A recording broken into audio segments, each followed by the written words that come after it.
And welcome back, everybody, to Beyond the ToolBelt episode 281. I am your host, Cobb Backer. Thank you for joining us on this Wednesday edition. Today, we have another special guest. Stay tuned, and we will be back after our short intro from our sponsors.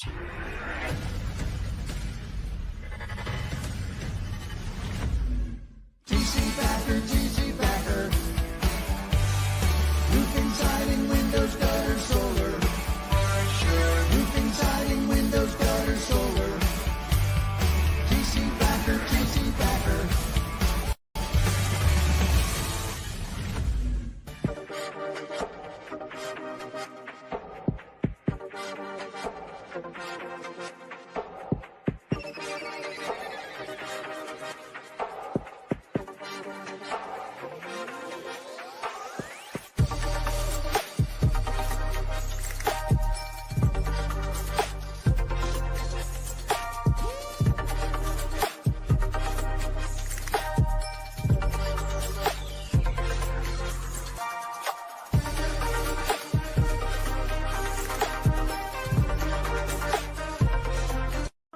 Is your lead flow down? Whether you're a company owner, office staff, salesperson, or installer, you're a roofing rock star. We help you get more leads with custom SEO, Google Ads, and a pro website.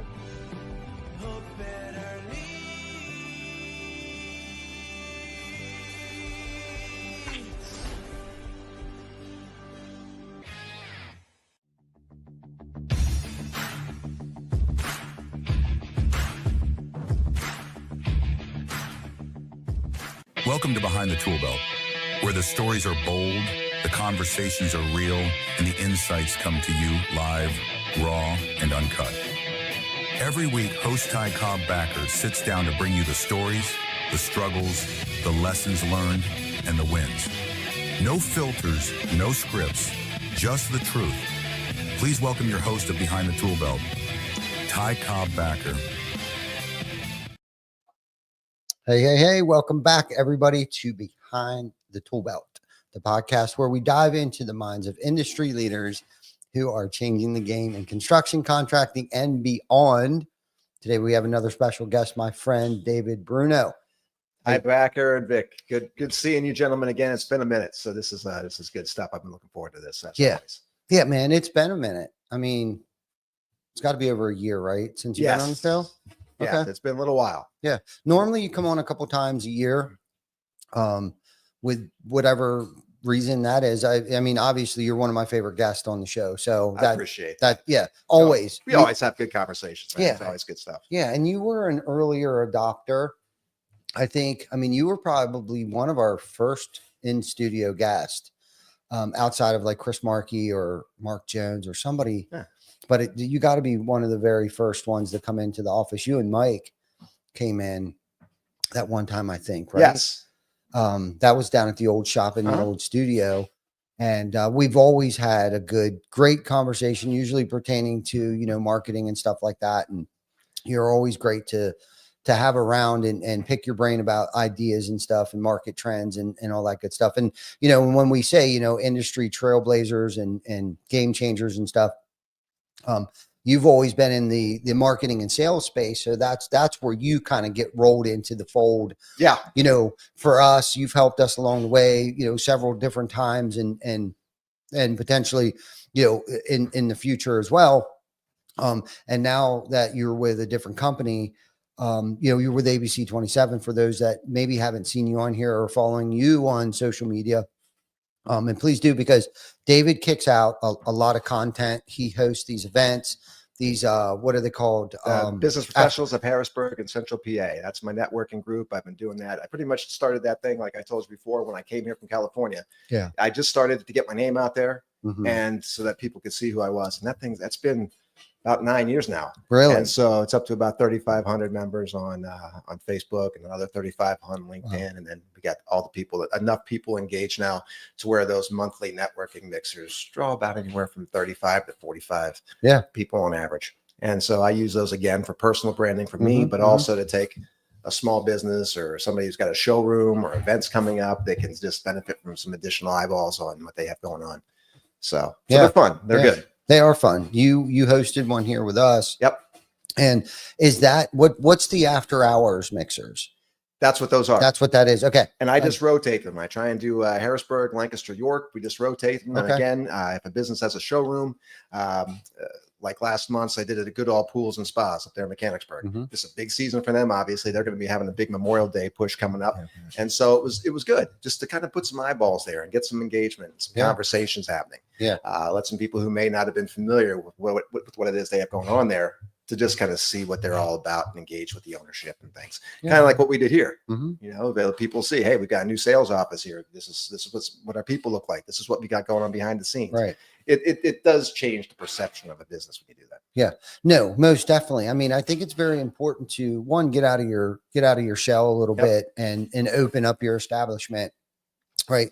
And bring other entrepreneurs or leaders or salespeople to your place. But I think it's also important to get out and get into other, the whole networking scene. And I applaud you for creating that space for people, because those that were here get it.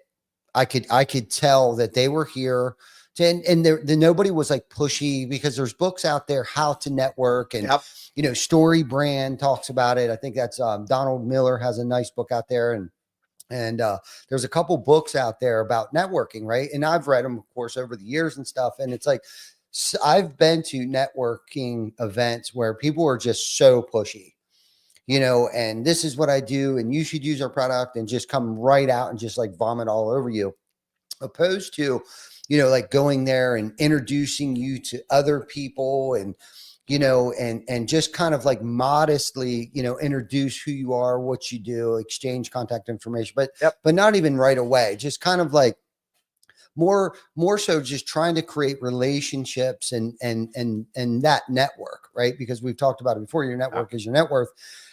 But what you've done with that, you've taken it to a whole nother level, and the consistency, 9 years, that's a long time to host, a networking event like that, or events, I guess. So how many would you say that you've done?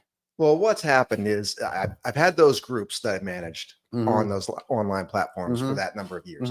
The networking events themselves have finally just come to fruition like the past 3 years. Okay. So I've been doing about 3 years worth, because it took the group to grow to a certain point. And then when the membership is such, then people start to say, hey, we've got a number of members in this group. How do we go about, do you do any networking events? Are there any opportunities to meet people in person? And so then it comes around, and then it just continues to grow. First, it starts out, there might be 10 or 15 people. And then it just grows now to a more consistent 30 to 30 plus people. Do you think it's the same people that are showing up, or is it a mix? It's a mix. Okay. There are some people who obviously travel from York up to Harrisburg, and from York to Lancaster, and vice versa. But then there are some that, hey, it's kind of out of the area, which is fine, because then we get a new influx of people as well. So which makes it definitely worthwhile. What do you think the biggest thing that somebody would get out of going to one of your events? You learn about a new business, and you get to have that engagement with people, because now that I've come to know a fair amount of the people at the events, me, I'm a facilitator of making sure that everybody knows who everybody else is and what's going on, and trying to see where there are some synergies for people to work together, and where they can intermingle with some things they have going on. Even from a competitive standpoint, like we were talking about earlier, there's still some opportunities where times of year, seasonality, focuses of even an industry competitor might be a little bit different at that point in time, and you can team up with somebody else. Definitely. So that's kind of what it's about, where I can see those sort of things coming into play. I'll make sure that I introduce those people. Now, do I do that to everybody? No, I just, because there's some people we work with, but there are more that I trust more than others, and those are people that I'll put out there. And I'm sure you've seen me do that as well. So that's kind of the way I operate. Yeah, no doubt. And it's just I've shifted some of the way that I engage with people over the course of a number of years, even from when you and I first met. Right. I'm more of a relationship oriented person now. Yeah. Because when it comes to the business, like when you mentioned ABC 27, great company. I think there's a lot of value there. But for every award that I can say, oh, hey, we've got this, we've got these partnerships, we were number one here, or number two. my competitors can kind of come in there with something else that we might not be as strong in. So it's not about that. I view it as more about, hey, let's find out what the businesses or the people that I'm engaging with are about. What are they really trying to do? What's important to them? Yeah. And how can I play into that? Not like go that. in there and say, we're all this. This is why you should do this with me. And half the time not even know what's going on and what I'm trying to engage in. Yeah. So I've taken a different approach. And that's the same thing with these networking events. When I network, I don't go there with any set thing in mind to say I'm going to talk to X amount of people. I just want to have some conversations. And over the course of these meetings, I'll see them. They'll see me there more often. We engage, we talk, and sooner or later, if people know, like, and trust you, they'll say, hey, let's work on a project together, or maybe somebody else I'd like to introduce you to. And that's what it's all about. Absolutely. So, absolutely. What do you think the biggest thing is that you've actually gotten out of hosting them? Just it's learning from me. There are a number of those businesses. Some of those are my clients that I've worked with in the past or that I'm working with currently. But there's a number of those that they really don't do anything with me. And that's fine too. It's just a platform to help them out. And I learn about some of these other businesses. Yeah. So some of those I'm not familiar with at all. Some of them I've just seen recently, engaged them and said, hey, would you like to put some eyeballs on what you have going on here? And then it just helps me to learn. Yeah. What does that space look like? Where can I maybe impact that from not only this, but something else that we might be doing, or people that I know that might not be aware of these businesses as well. So that's kind of that's what I get from it. Right on. No, that's good. That's good. What do you think the biggest mistake companies make when trying to scale their marketing efforts? The biggest mistake, I think you can spread yourself too thin. There's so many places to be seen now. I mean, when you're looking at marketing, I remember it used to be, newspapers, TV, radio, billboards. Right. And now you've got the phones, you've got the technology, the devices. There's so many places to be seen, and you want to be seen as many of those places as you can. And the scaling portion is, there's only so many things you can do at one point, but that's wherein lies the challenge, but that's wherein lies the fun of it as well. Right. Just trying to figure it out. Exactly. Yeah. Exactly. So you just surround yourself with the right people that you trust and know that you believe can get you to where you want to go and do the things you want to do. And that's, and then you just kind of work it out that way. No, that's good. That was a great response to that. And do you think that somebody could actually over market themselves? Do you think that's possible? Absolutely. Absolutely. There's too much of, there's too much of a good thing. Yeah. Because I notice that there are some times when I look at myself as a consumer, when I'm looking at things, I can tell how it goes. And then sometimes, again, when you're looking at digital marketing, you have so many impressions that you want to serve. And if the pacing is off, I can tell sometimes when I see things, I can tell, oh, pacing was off. They're just trying to feed as many impressions as you can, because when I look at an article and it's the same advertiser for the entire article. Yeah. To me, that's that can be a little bit of overkill at times. Yeah. Do you think people suffer from like viewer fatigue?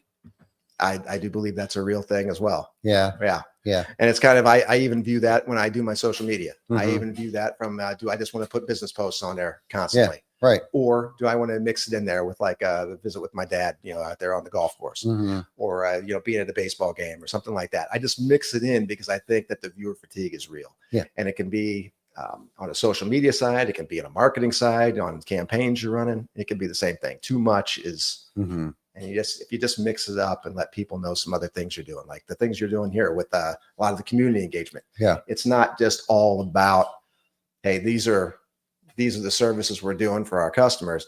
These are things we're doing for the community as well. And that kind of breaks it's like a pattern interrupt, if you will. And it just shows some people some other things that you have going on besides just your core business. Right. No. And that's a good point that you just brought up there towards the end,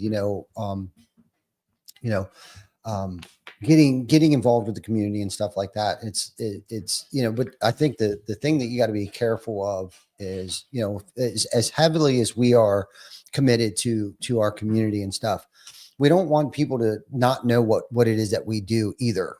Right. You understand what I'm saying? Like the first thing on our website can't be that, we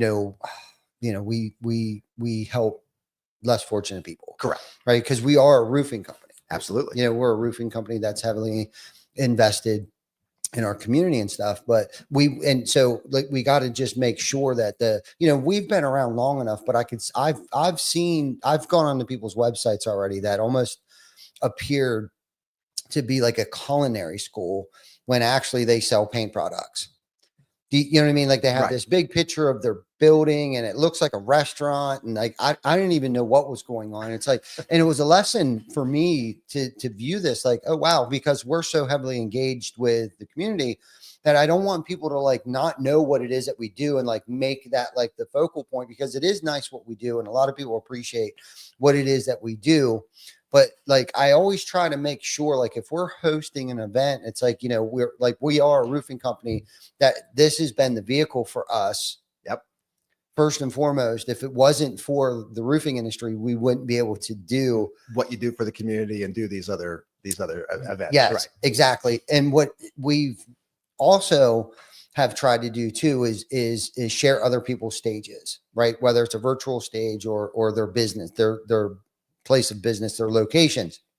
And most recently, this time with our food drive this year, we were actually going out to other businesses and asking them if they want to participate in our food drive this year. And the benefit and the value in that is, it's like, yeah, of course, we're trying to accumulate as much, non-perishable foods and health and hygiene products and stuff like that. But we want them to share our stage as well, and vice versa. So, they'll get a copy of their link on our website and things like that, and vice versa.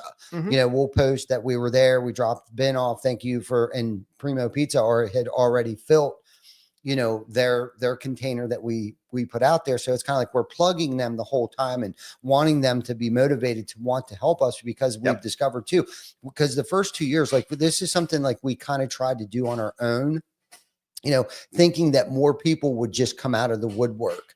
And it's like, it's almost like they were waiting for like an invitation, a personal invitation from us. Like, hey, would you like to help us in this food drive? And it's like, now the approach that we're taking now is the same way that we kind of do marketing. And this from working with us is that we kind of do the fishnet approach and we just throw the fishnet out there and we kind of want to see what sticks.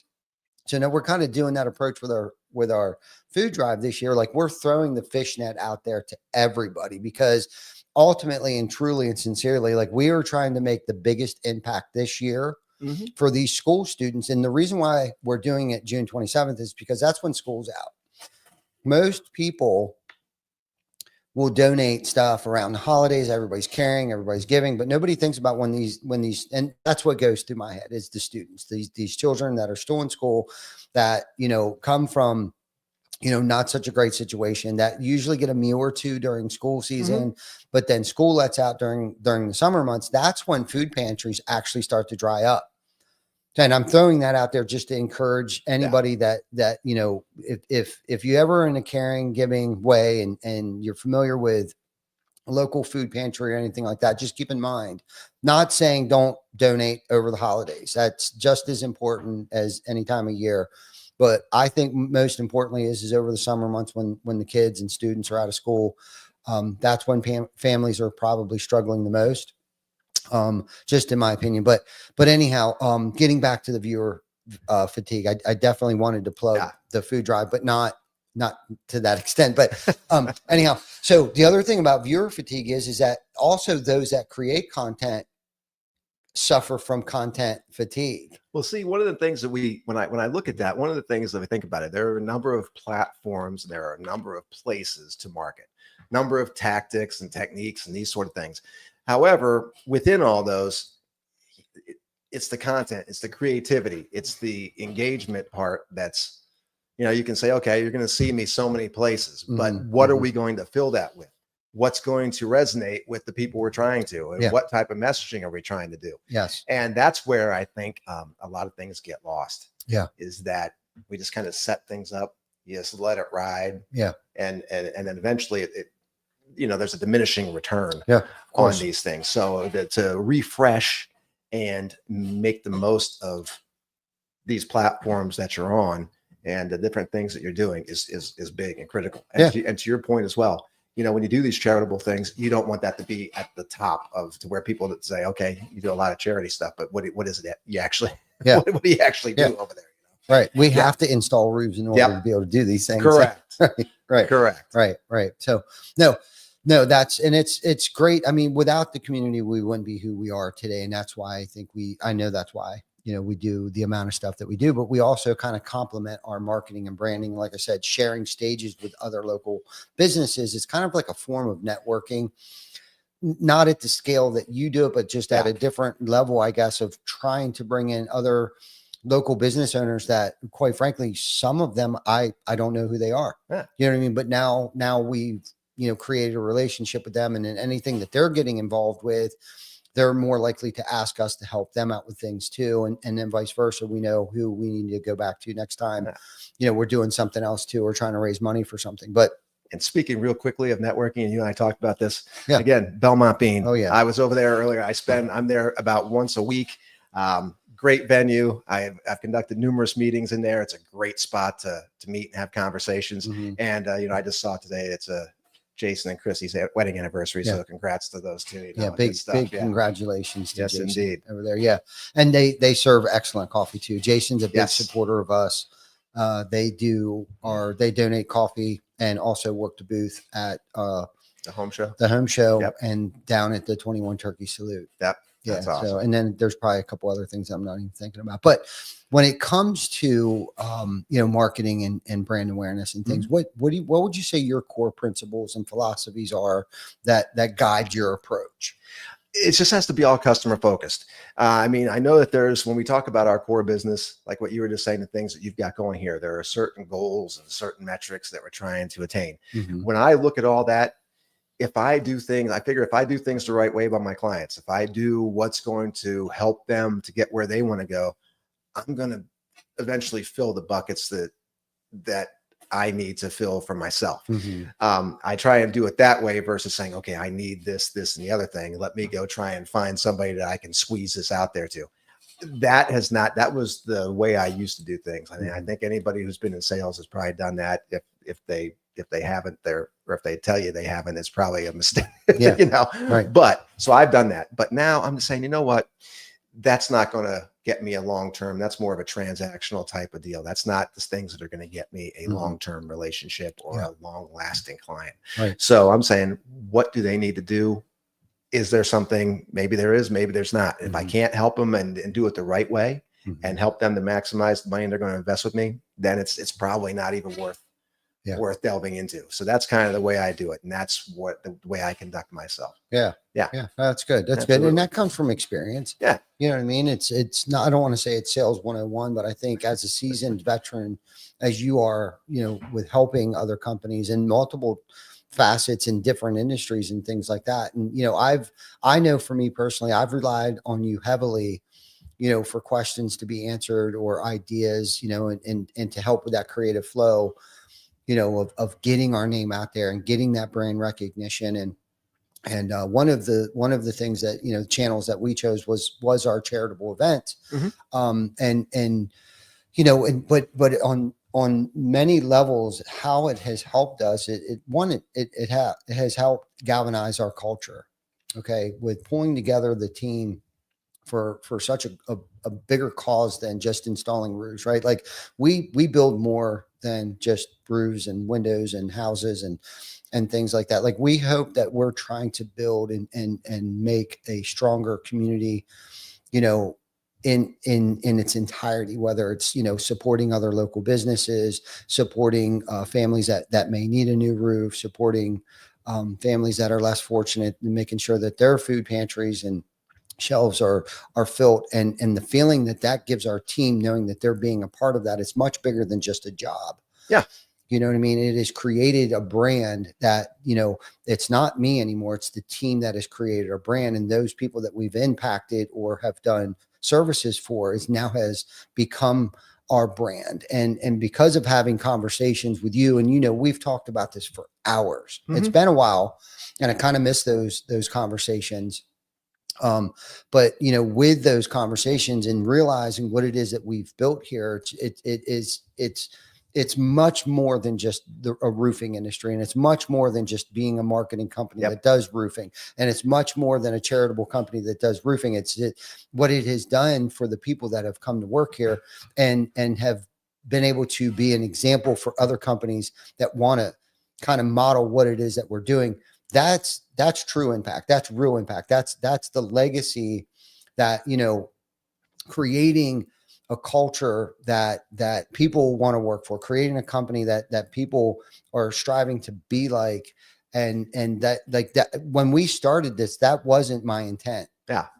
At all whatsoever. But like I've told you before, when I attend your events, and I've been over the course of the time that I've known you, it's the buy-in and the engagement that you have from your team. They trust and they believe in what you have going on there, and it makes it more than just here I go into work again. Right. I mean, they're wearing your logo, where their kids are wearing, the behind the tool belt, the TC Backer shirts. They're in, and they believe it, and they have fun, and they want to engage in those things. Yeah. And having a company culture like that, I mean, you don't see that all the time. No. And that is something pretty big. In culture, now that we're talking, now that I brought this up, because I love talking about it. And the thing that I've discovered about culture is that it's not static. Okay. It's not just there and it stays there. It kind of swerves a little bit. Mm-hmm. You know what I mean? It's like, here's the sweet spot, but we kind of get off over here and we kind of forget, and we go back over there and we kind of forget.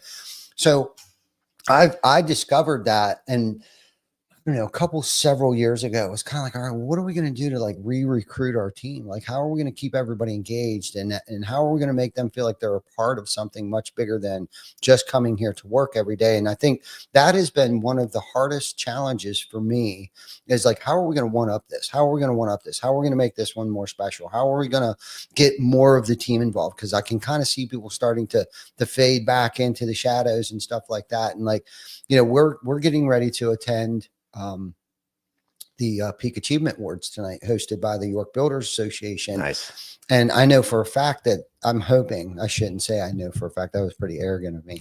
I'm hoping we walk out of there with some awards. And when I say we, I am emphasizing the word we, because everybody that's going to be attending, now we can only bring 30 of us. And that list, we put the list out there, it had filled up within a week. Our team, from productions to operations to finance, they're in. The whole team. I wish more of us could come, but I was talking to Colin. He's on our production team. He's actually delivering tables out there. They asked if they could borrow our tables from the home show that we use, and I was like, of course. So I was on the horn with Colin. I'm like, are you and Stacia coming? And he's like, absolutely, we'll be there. Like it was already, and I'm sure that now he's excited. He knows what this is about. Right. And it's because of not just the awards, but them being able to attend it, not just Jana and I going out there and absorbing all of the greatness that the team, last year, Jana and I didn't even go. I think we were traveling someplace and the entire team went. Now Rocket was there and they forced him up on stage to get the awards and stuff like that. But it's because of those special moments where now it's time for me to step back and let them. And the thing is when we would have achievements and we would receive awards, I thought I was being humble by just setting them on a shelf, out in the showroom or hanging on the wall or something like that, and not posted on social media, and not, let the team celebrate the win. And what I didn't realize, but then I came to discover is that I'm keeping it to myself. Really. I'm not allowing the team to celebrate in that win with us by taking a group photo with everybody holding the plaque or trophy or whatever the case was. You know what I mean? It was, and I don't know if it was out of fear, but I was thinking I was being humble, right? By not broadcasting that, hey, we're the best roofing contractor in York, Pennsylvania. Mm-hmm. You know what I mean? And up until about a year ago, we started putting something on one of our billboards for the best of the best 3 years running in York County. Yep. And when you were talking about, viewer fatigue and stuff like that, the point of that is to switch up our billboards, because after a while, you don't even see it anymore. So we have to switch it around every now and again. But you know, that has been the challenge of trying to keep the team fully engaged, because yes, the 21 turkey is huge. And yes, we served 1,000 plates last year, but it just becomes redundant. It just becomes, I will say York is a different animal when it comes to that. I don't know how much viewer fatigue comes with those best of York things, because people in York love, I mean, more so than many other places. I think Central Pennsylvania with these awards programs, it's people love their awards. There's a lot of pride goes in with that, and the competition is stiff. Oh yeah, too. There's a lot of great roofing contractors in York County, that especially ones that participate in these awards and things like that. And you know, and I don't know, you know, roofing, exterior contracting, you know, there's a lot of us in this industry. I mean, there's a lot of people, not exactly sure why that is, but I know for our area there, I mean, I could probably list 10 between Adams, Franklin and York counties that are, I would recommend, you know, that are participating in the same, you know, best of the best, you know, with us. And so that's what makes that even more special.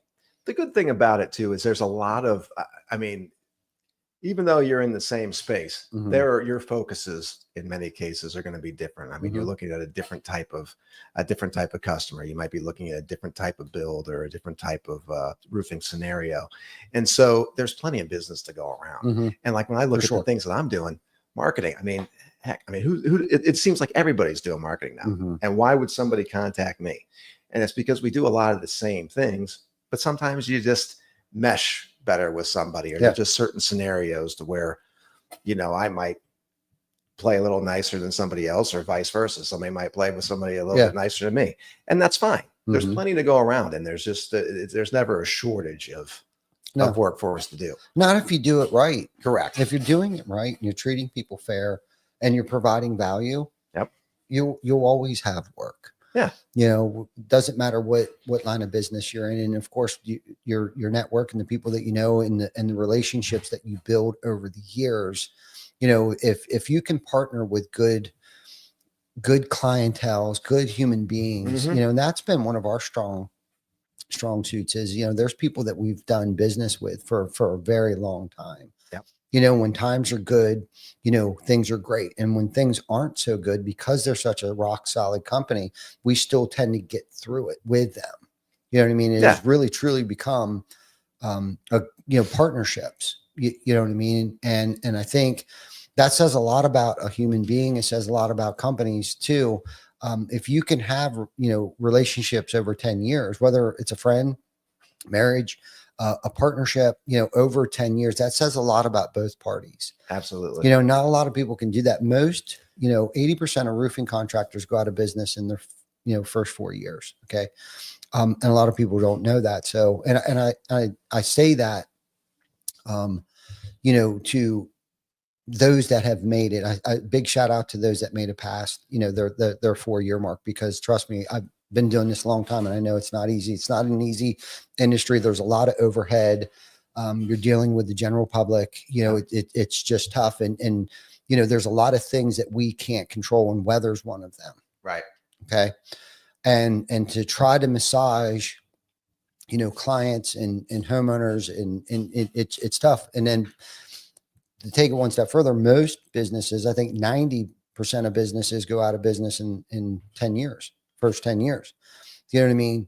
So, to be in business longer than 10 years and have the same relationships that you're doing business with today when you first started out, that also says a lot about, and that's the thing. If I would, you know, hindsight's 2020. If I would start over in another industry, I would start doing networking. Probably one of the first things I'd start doing. Now, fortunately, I did that, but unintentionally. I joined EARN, the executive executive networking referral. I met John Stauffer there 20 years ago. Okay. I you know, started to just put myself out there. And again, there wasn't social media, there wasn't YouTube, there wasn't all these things. And half these books that I read today weren't even around yet. You know what I mean? They're 10, 15 years old, not 20, 25 years old. Now there are some really good books out there, Dale Carnegie, and that are probably 50 years old that just withstand yeah the test of time. yeah You know? the test of time and how to win friends and Yep. and all that stuff. But I wasn't reading like that back in those days. It was just kind of like balls to the wall and just try to figure out, let people know who I am. But networking and relationships have been the cornerstone to TC Backer Construction, and anything that I've ever had my hands involved with, even with Lead Scout. The relationships that we have built, the partnerships that we have built actually put us on the map today, whether it's GAF, Certainteed. Many of our partners have helped us along the way. And it's like, what I can't do by myself, we can do together. Right. But what are we reciprocating to them as well? You know what I mean? Oh, absolutely. This isn't just a one-way street. Like, I'm thinking of, several people that we've done work for, and how many times where we've taken a loss but hung it out, stuck in there with them and just kind of waited around, and weathered the storm with them. I mean, COVID was a hard time. 2008, 9, 10, 11 was a hard time, but because of my early chuck and jive and networking of the years, 2005, 6, and 7, we were able to make it through, the Great Recession because of our partners, not necessarily anything that, or the magic wand that I waved around and got through it. It was literally because of the relationships that I had with one of the national builders that actually carried us through. And then shortly after that, I met Craig Rich with CR Property Group that also carried us through and helped us build what it is that we have today. And both companies we still do work for, an investment company and a new construction home company. We do work for both of them still today. And then the people that they know that they referred us to, we still do work for them too. Yep.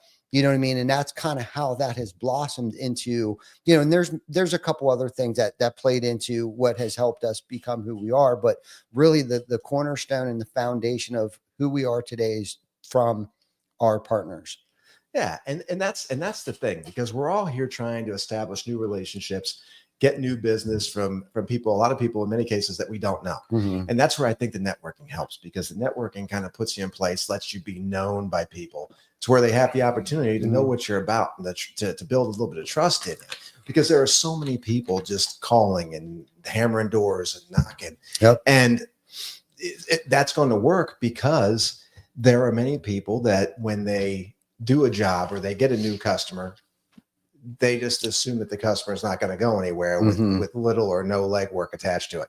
It's just like any other relationship. You have to make the thing work. You have to be there. You have to talk. You have to engage. You can't just say, okay, hey, you're signed on now. We're going to do this. And then you're not going to go anywhere because we're just that good.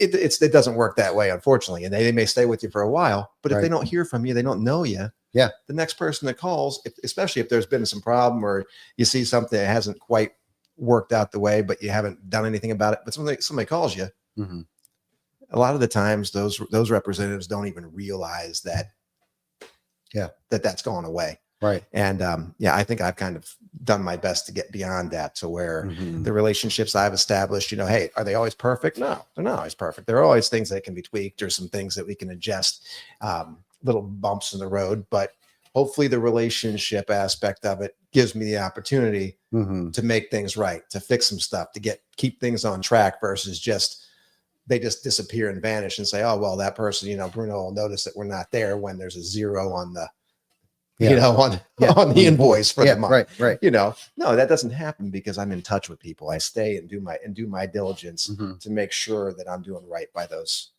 clients and those relationships. And that's, again, it takes work. It does. Yeah. It does. It Absolutely. takes a lot of work. No. Yeah. And I've tried to take the transaction piece out of it because that's where people are going to be impacted by the next call that comes in. For sure.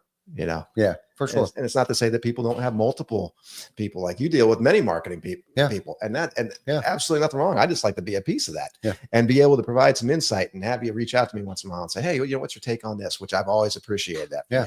That's been good stuff. And that's one of the reasons why we continue to talk over the course of the years. Yes. But it's well beyond that. But that's kind of my take. I also like to golf with you too. Yeah. Well, you crushed me. Although I will say, when I was out with my dad, the other week. That was some of the best golf I played in quite some time. Good. I played with the same ball for the entire round. Didn't lose one ball. Wow. And he had even stocked up my bag with, a couple dozen balls, thinking that I was going to go through that, but it was good. That's awesome. That is a great day, That was I typically stock up pretty good too. I at least get one box. It's about 12 balls and burn through at least half of them. Yeah. Yeah, no, that's a good round. Yeah. Okay. So what would you say, what marketing or sales tactics, not necessarily sales, because we're kind of on the marketing kick right now, would you say that used to work or is dead now? Boy, that's dead now. Yeah. I don't know. Aside from like Yellow Page marketing, which there's still I still believe that there's a place for that. And when I did Yellow Page marketing, when I first got into advertising, it was kind of coming down the home stretch. And now what it's done is there's still always a place for it. If you can get on the back cover of a Yellow Page book or on the spine of it. Yeah. If it's sitting on somebody's coffee table or flipped upside down on a stoop somewhere in the middle of town and people are walking by it all the time, that's still a spot to be. Even if people use it to prop up, you could prop up the speaker here. No doubt. But if you're on the back, right there you are. Yeah. And so there's still things like that. But with the ingenuity and the inventive technology and things constantly coming about, AI now is a big thing, obviously. Yeah. So staying on top of these things is huge. Yeah. And having as many partners as you can to kind of keep you on track with all these things. Yeah. Whether it's newspapers, television. And I'll be honest, the thing I like about TV is that there's still personalities who have been on TV that sit behind the desk. They've been there for years and years and years. And the people who watch, they have developed a level of trust in those personalities. So there's that.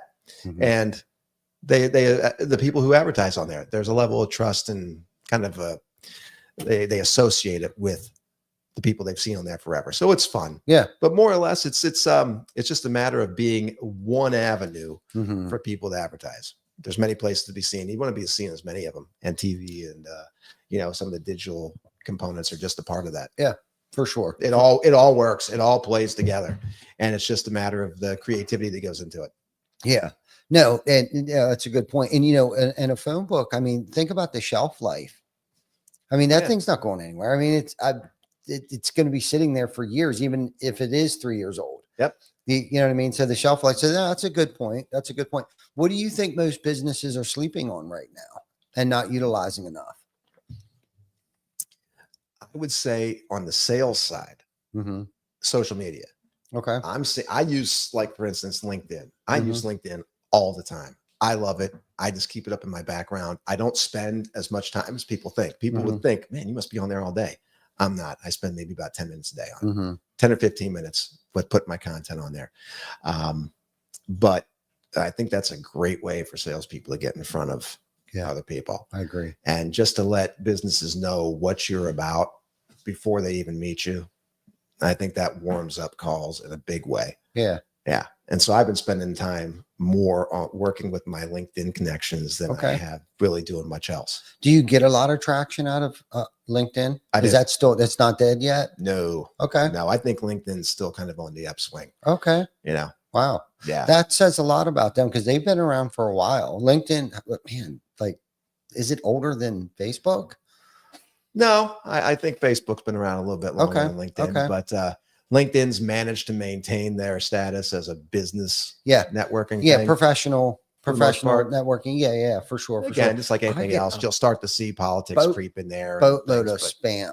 I get people hitting me up all the time. I don't spend much time, but I get the notifications in my email inbox.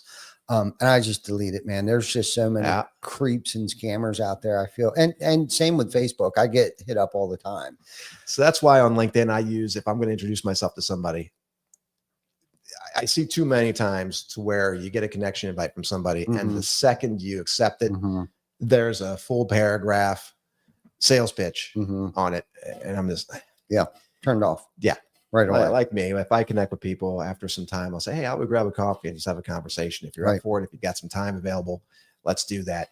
It's not about my sales pitch and trying to squeeze people that way, because that's the quickest way to, from my network and sphere of influence, to take a nosedive. So that's kind of what I view there. Yeah. But yeah, good. LinkedIn, and I take advantage of the video feature on that as well. Yeah. The video messaging on LinkedIn is pretty good because it's at least for now, there's Yeah, a small window with that. I'm not on social as much as I used to be. Yeah.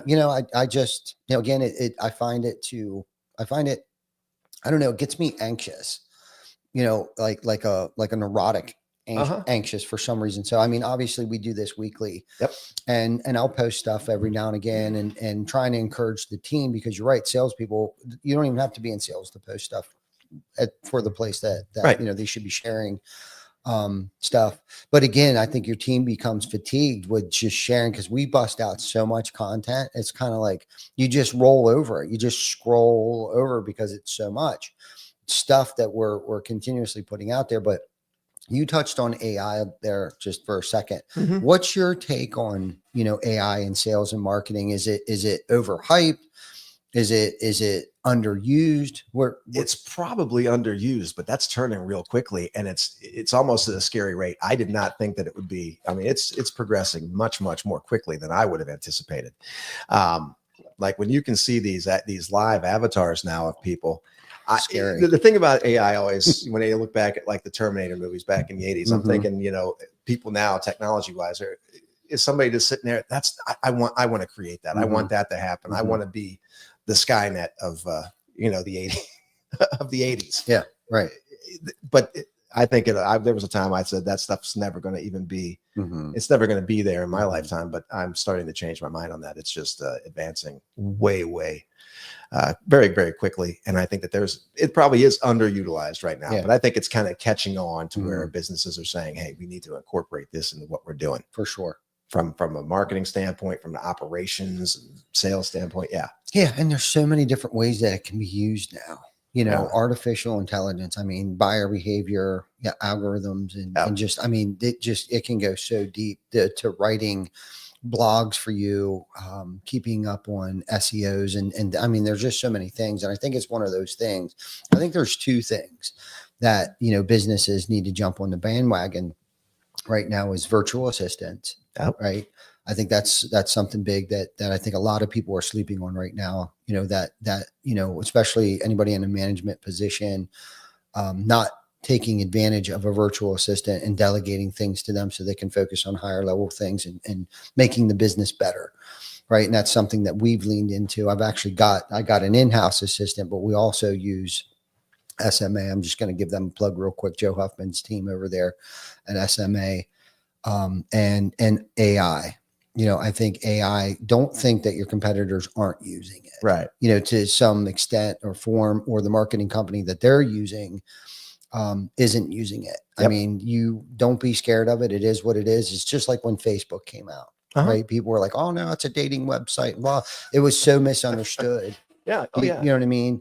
I even thought that. Jana reminded me of that the other day, because when I think my first Facebook account was joint with Jana. Like, I don't think either one of us knew how to use it. And I think we both thought it was a dating website, and not that we didn't trust each other, but it was just kind of like, well, everybody seemed to be doing it. And it's kind of like, all right, well, let's start a Facebook, page. And we did, but that was short lived. And I think it was shortly after her, our moms passed away. That was, almost 12 years ago now. We were like, people didn't know who, because it was weird, because my mom passed, and then 6 months to the date, her mom passed away. So we were kind of like, why don't we just, separate our, by that time we started to grasp what Facebook, it was much more, it was social commerce, right? Yes. It wasn't a dating website. Like, I'm trying to think of that one app that was out there before Facebook. Oh man, I can't even remember. Oh, was it the MySpace thing? Yeah, MySpace. Yeah, MySpace. Yeah, I think that's what we thought it was, and I think a lot of people thought. Oh yeah. But my point is like, AI is not the dating website or app that we thought, Facebook was. This is actually, there's so many things that you can use it for, that, either find someone that knows how to use it or knows how to dabble with it at least.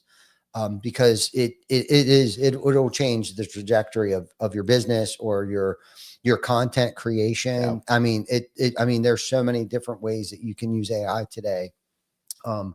that I think that people need to stop sleeping on it. But yeah, and like these platforms, the Facebooks, the LinkedIn's, it's just a matter of what you want to use them for. Yeah. You can filter out all the noise because we are all noticing that there's all these bots now getting in there and just sending you just have to get past that.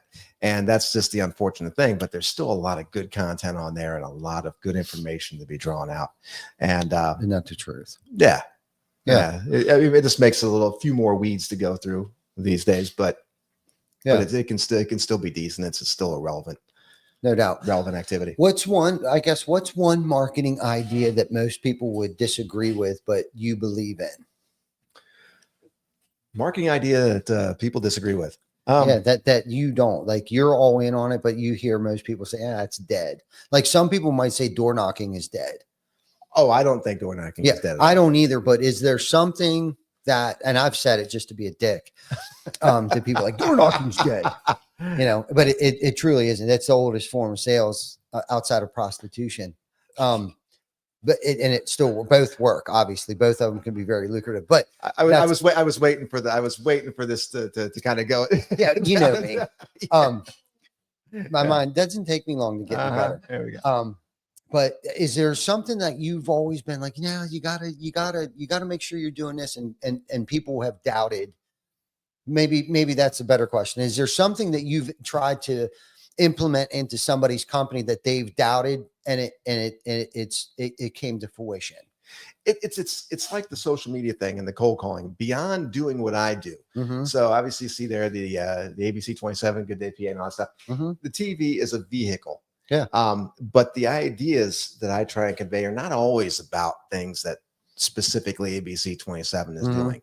That's just part of what we do. I just want to try and help businesses too. So I'll help them with the LinkedIn page, for instance. I'll say, hey, if your salespeople are not using LinkedIn, after we have a conversation here about things we're doing, let's sit down with some of your salespeople, get them set up on there, show them how to utilize it a little bit, show them how to utilize the social media, talk about maybe some door knocking techniques or some cold call techniques, because that's the big thing too. Cold calling. A lot of people think cold calling is dead. It all has to be social media. It all has to be some sort of marketing or branding. And I think that the cold calling aspect is a huge part of that if you do it correctly. Yeah. But you can't just make it cookie cutter. It can't just be, you have to have some sort of something that shows people you have an idea of what they're doing, challenges they're facing. It can't just be, hey, I'm with this business. We're great at everything. There's no reason you shouldn't be working with us. Yeah. That I think those kind of days are gone. Yeah. Because there's so much information available about an industry or business. If we're not bringing that to the table saying, hey, we know what some of these things are. Right. And I can utilize our platforms to help impact that for you and get you a share of that market. That's what it has to be about. It can't just be saying we're awesome. Yeah. You need to be doing stuff with us. It's well beyond that now. So, so the cold calling. Yeah. I think a lot of people think cold calling and stuff, you got to take advantage of all the technology. Yeah. I think that there's still room for cold calls. I think you can even get an AI bot to cold call for you now and answer questions. Yeah. Well, I know that I've taken advantage of some trainings with AI chatbots, versus doing it with my colleagues. Right. Because there is sometimes a fear or a little bit of hesitancy in doing cold calling trainings and role plays and things with your colleagues because they know what you're supposed to be saying to people. But if you do it with the chatbot, you can just be yourself. That chatbot's not going to hold anything against you. It's not going to let you know that hey, you messed up or whatever the case is. And it's just going to help you learn. So there are definitely, going back to the AI thing. Yeah. There are definitely things that you can do. Yeah. Or even with AI, text messaging and things like that. It's kind of like cold calling, sending out all these, spam text messaging today that will actually continuously respond back to you. I mean, we kind of have something set up. I can't remember her name. There's a name. She has a name. Yep. But if people, hit us up through Messenger, our AI bot picks up until one of us can get to it. But it's literally answering their questions for them. Yeah. You know what I mean? And again, that's what I'm talking about with this AI thing that so many people are sleeping on right now. That was just one of many things that I just came to my head on how we utilize artificial intelligence to, because if we're sleeping and a message comes through at 2 a.m. and I'm a big stickler on like, look, we need to respond now. Like not like 7:30 tomorrow morning. You know what I mean? Yep. So that's one avenue that we've utilized it. So that's a comfort level for people. Mm-hmm. I think when they visit your website or whatever, if they have questions, that's just sort of a little bit more personal aspect, even though a lot of people really, okay, I'm talking to an AI chatbot or whatever the case is, but it's a level that they see, hey, this is a real business. Mm-hmm. You know, they're implementing these sort of things. This is somebody, a real player. This is not a fly by night operation. Yeah. So there's that. Mm-hmm. But then also it's great. The more lead capture you have to where you can get that information and give yourself a reason to call these people back or contact them. Mm-hmm. That's what these things are all designed to do. And that's all marketing is designed to do. You know, word of mouth, referrals, quality of work that you do. That's obviously the best marketing. Yeah. But all these other tech TV, radio, newspapers, flyers, and signs, that is all just another to support the referrals and the relationships that you have in the marketplace and the reputation and the brand that you have. Absolutely. And to help your feet on the street. So that's No. really it. But other than that, if you don't do good work, Yeah. you don't have a good reputation yourself. Yeah. All the marketing and branding you got that doesn't really mean a whole lot. If the word is on the street is that you're just no good at what you do. That's right. You got to cash that check your ass has been writing. Yep, for sure. And so that's one of the things, I guess, as we kind of we've been on here a while now. Time just flies, man. Being on here with you, this it really does. Stuff Really does. But as I'm spending my time out there, out and about, doing the networking and putting myself out there, it keeps me on top of my game. Because just like I just mentioned, if I'm out there putting my face out there, letting people see me talking all this talk, and if I don't deliver on these things, that can come back. That can come back to bite me. And you're not always going to be able to deliver. It's I think a lot of it has to do with too, like how you respond to that if something goes wrong. You know what I mean? And that's something, because not everything's going to go over the way that it's supposed to. But I think when you suit up, show up, and take care of the issue, you give yourself a chance. Give yourself to correct and work things out. Where, like we talked about earlier, if there's no conversation, there's no relationship, something goes wrong. Right. Hey, I got enough people calling me, ringing me up to want to come in here and talk to me. Maybe let's give them a shot, because I don't even really know this other person. So that's so there we are. Absolutely. Before we get off here, I got one personal question for you. It's not too deep, but if you had to start all over today, okay, with $0, 0 connections, what would you do in the first 30 days? The first 30 days, I would try and find as much organic marketing as I can. How can I get my name out there? And a lot of that's just old school, just hitting the street, hitting the pavement, showing up at people's businesses, trying to get involved in some of the activities that they're doing, trying to engage them on levels of things that are important to them, not just me. And just meet people. Just meet people, get them to kind of market and brand you with them for you. Yeah. And just create some good, genuine relationships. And then again, with all the technology, as much of that organic as you can do, look for as much free things as you can do. And then when you get your business rolling, then you look at the paid opportunities. What can I do to take this to the next level? What can you do to really get this rocket ship kind of off the ground? Right on. But to start out, the grassroots stuff, networking, get your face out there, show up at people's door, show up at their events, and just genuinely just be part of what they do, and let them know who you are and what you're about at the same time. That's it. Yeah. Great answer. Great response. Indeed. Yes, indeed. Great response. And thank you for everything you've done for us. Thank you for coming on the show, obviously. And, thank you for everybody that is tuned in week over week. If there's anything on this podcast that you heard today that you feel somebody should know, please share it with them. Let them know. Like, love, subscribe if you haven't already. And again, thank you, everybody. Thank you for all the guests that have come on the show. Episode 281. That's like almost 5.5 years. That's awesome. That we've been doing this, and we've had some amazing guests. We've had some amazing listeners and viewers post comments in there and questions, and we've been able to answer and help them out. So thank you guys for engaging as much as you have. And David, thank you for everything. Awesome. You do. And if there's anybody who has any questions or thinks that I can help out or assist in any way, shape, or form with some of their marketing, branding efforts, let's just have a conversation. Again, I'm always down there at the Belmont Bean at least once a week for a coffee. And I try to do my best to let people know when I'm going to be there. So hey, just stop in and just have a conversation. That's about it. Do you want to put your email or website or something what's the best way for someone to get a hold of you? You can reach me on LinkedIn. That's good. Just my name, David Bruno. I got my email address, dbruno@abc27.com, or my cell phone. Just text me 949-742-1402. Nice. That's it. Good deal. This All has right, been man. great, man. Thanks Yeah. so much. Good to see you, Vic, as always. Thanks a lot, Ty. This has been awesome. Thank you. Thank you, everybody, for watching.